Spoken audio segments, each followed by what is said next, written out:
finally, you've always taken the lead in some of like the planning with family events, and I guess with a lot of things, it felt like you took a leadership role in a lot of that. So I guess my first question is have you always felt like a natural leader, or was there a turning point for you that made you switch from being led to leading? I think it's always been something of a natural born leader. I don't know why. I've always felt like I have, for one, some sort of a gravitational pull with people. I can talk to people, relate to people, and I can connect with people. Yeah. I've always felt older than I actually am. All my friends have always been older. I've always hung out with an older crowd. I kind of have an old soul, I guess you would say. So I would say it's more of a natural born leadership that I finally recognized later on in life. I never knew it existed. I'm still super shy in certain situations, but right. If I can put myself into the leadership role, I'm not nervous. I'm not shy. Right. Because that's what I know. That's what I love. That's what I do. Mm-hmm. So I'm in my comfort zone at that point. So it's weird how I can be in a social setting and feel like an outcast and sit against the wall and hide from everybody because, I'm scared to talk. But you put me in a crowd with 40 people that I'm supervisor over, I have no problem telling them all kinds of whatever and being real with people. Mm-hmm. So yeah, I'd say it's a natural born leadership that I finally learned to recognize and use. Well, I guess that's what. When did you finally learn to use it or finally realize it? Was it later on in life? Was it not? I mean, now that you're 36, right? Well, I guess you'd say I'm still learning to use it. From all of this is just another step in that progression of being the true leader I feel I'm supposed to be. At what point in time did you realize, like, hey, I actually want to be a leader? This leading thing is what I would rather do than being the person being led by people. That's kind of been a progression. Well, I guess when I owned my business, when I was partner in my business, it was with a very good friend of mine, very good mentor to me. He's, again, quite a bit older than I was, but I could learn a lot from him, and I've learned goods and bads about leadership styles from him, and seen good things about the way he was always a giver. And I saw how that rallied people. Mm-hmm. But I also saw the negative side to giving so much. And that giving, I do struggle with myself too. I find myself trying to help more than I probably should sometimes in many different ways. I learned the good and the bad from some of that.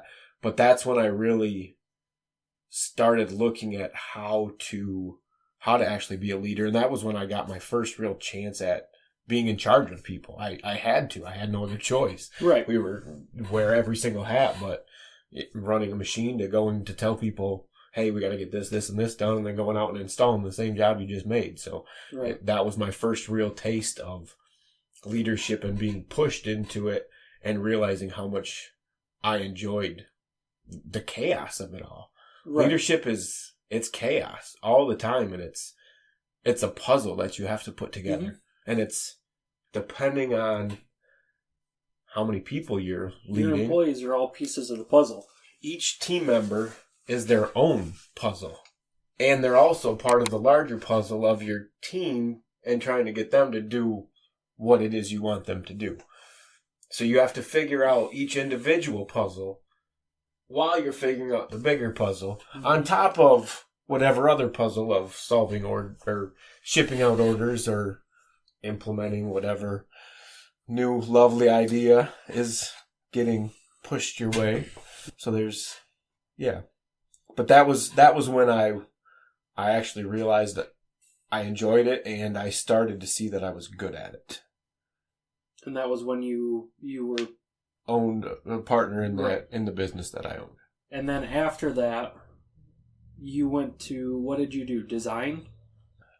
From owning the business, that, and like I said, I had to wear a lot of hats, from installing to fabricating to quoting to everything. I learned everything. Right, but I guess so after that, I guess what I'm getting at is you didn't stay in that leadership owner role after your business didn't continue, or after you left your business. correct. You didn't stay in a leadership role. You went back down to a different role. I went back down to cabinet builder.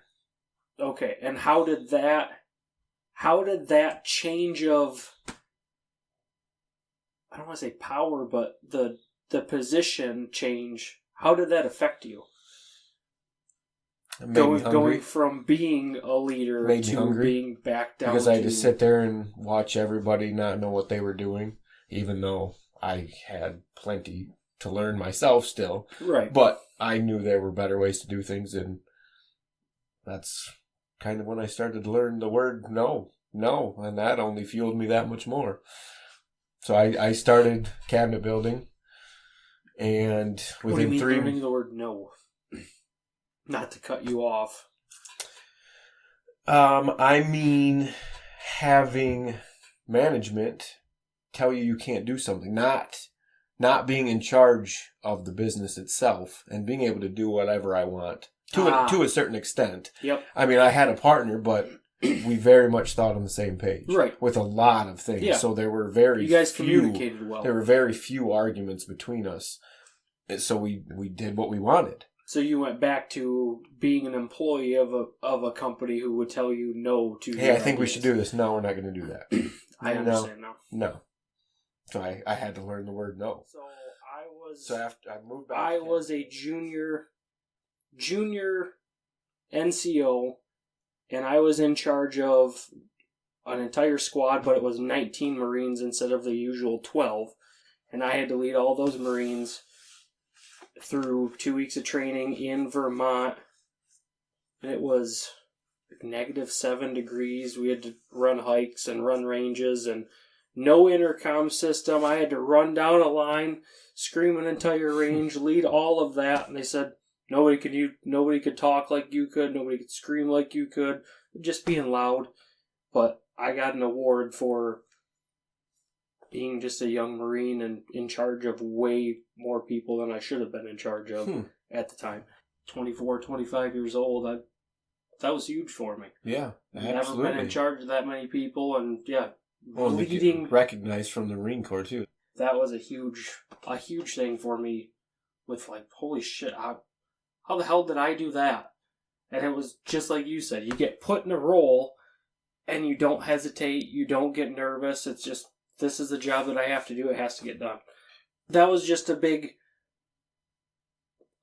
point where I'm like, wow, I can take this and I can actually do it without hesitation, without being in my head about it. But if I go in a social situation like you said, I'm sitting in the corner and I don't want to introduce myself to. I am perfectly fine knowing the people that I know already, and I'll observe.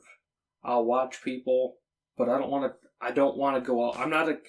I'm charismatic when I want to be, but I don't need to be the center of attention. Yep. So I'm not super outgoing all the time, but I can be if I need to be. And it just hit me then where, wow, I can actually take leadership and take charge of things and not hesitate, not think I don't have it in me to do it, because it's just another job. You know how to do it, learn how to manage it, you learn how to manage your people, and break it down in small steps. Leading it's difficult, but it's also stupid simple. At the heart of it, you just have to understand. Mm-hmm. If you can understand the other person, you can work with them in whatever form you need to. Right. Well, and to go back to that, I mean, I can tell you outright honestly, I was not a good leader then either. I was loud. I just yelled at people. I told people what to do. there was a lot of built up, pent up anger from other things going on in my life that you obviously know about some of it, but there was a lot of personal things that I took out. Just I got my anger out, and that was the leadership that I was trained by, was getting yelled at, and you're gonna get screamed at, and some people call it hazed, but you're gonna pay for messing up. And that's what I carried on, and I just kind of used that as a way to vent, and it wasn't healthy. It wasn't good for anybody, and I made a ton of mistakes as a leader, but once it clicked with me, like where I'm at now, I can work with, as long as I can sit down and I can talk to somebody for a little bit, I can usually get anybody to like me, no matter their personality. I can talk to people, and people like me. I don't know what it is. And once I find out what your personality is, I know how to get you to work with me, that we can get the job done together. I'm not in a leadership role anymore. I haven't been for years, but I help lead installs. I do all the programming and everything for my jobs, and I oversee the big picture of everything. And I've learned that, yeah, you have to learn each individual person, learn how to talk to them, and once you find out how people are, they want to help you. You just find a common goal to work towards. Right. Yeah, exactly. Once you create a common goal and you can both see it from the same perspective, then the sky's the limit. But what I failed at seeing was how to create that common goal. Because I always thought, I don't know what's wrong with everybody else around me. Why does nobody else want to work as hard as I do? I hate everybody else that I work with that is not willing to bust their ass and work as hard as I am. Because what is wrong with you? You're going to screw me over. Once I realized that was not the mindset to have, and it's, not everybody wants to work as hard as I do. But there's still a reason that they're here. What's the reason they're here? Find out what the reason they're here is. Talk to them about the reason that they're here. If it's their family, talk to them about their family. Let them know, like, hey, I want to get you back home to your family. Well, let's get this job done so we can all go back home to our family. That's what we all want, right? People are usually willing to work with you. But if it's, we have to get this job done because I say this has to get done because it's on me. Yeah, exactly. Fuck you. Why would I want to... What incentive is there for me? I want to go home to my family. You want to look good. No. We both want to go home to our family, right? Let's all go home to our family. Let's get this done so we can go home. Find a common goal. I'll follow up with... people will work with you. Why is it that you wanted to work together on some project? We've discussed a few different things in the past, tried to work on some stuff, but it just wasn't really working out for us at that point in time, but we always knew we wanted to do something together. So, why? It's an interesting one. I don't see the same, I guess, drive and motivation for more in our other brothers. No offense to any of them, but you and I have had conversations, and I've told you where I want to be by the time I'm 40, and what my expectations are, and what my goals are, and we can talk finances, we can talk whatever. I can't do that with anybody else in our family. And other people, I don't... And I don't say... I don't laugh at it. Laugh at it, or there's not a tone of jealousy, or you're changing and you're not being true to who you were because you're chasing after this. Where... It's one of encouragement. Yeah. Exactly. Awesome. And hell yeah, that's cool. Get it. And that's where I think I've leaned towards connecting more with you. I mean, we've been sort of closer since I was married. I guess I was closer with you in certain ways, but I guess, yeah, I've always actually enjoyed coming over, hanging out with you, spending time with you, and being able to share accomplishments and share what I wanted and the direction I was headed, instead of having to know that going into it I was going to hear, oh, it must be nice, or oh, it's only because you work so hard and you don't have a life, or just other negative thoughts like that, negative comments and things like that. And no, I don't think anybody ever meant ill with it, but I think it's a lot in the way we were raised. Like, we saw other people with more, and it must be nice to have what they have. And then when you see the same people around you that you feel are on the same level and they're doing better, some people take that. Well, and I never, looking back, there was never, at least I don't feel there was, a drive for anything more. There was never a vision for anything greater than what we had. I never felt any motivation other than just paying the bills. Right. It's what everything always felt like. We got to pay the bills. There was never aspiration for more. And we were only getting by to pay the bills. I don't know why that is, but so yeah, that was just always kind of built into how we were raised and what we knew. Mm-hmm. So it's a different point of view to have. Yes. So I guess, yeah, you and I, we've been able to have those conversations, and a growth mindset that I feel you and I both share, a mindset of growth. We strive to grow, we strive to be better individuals, better.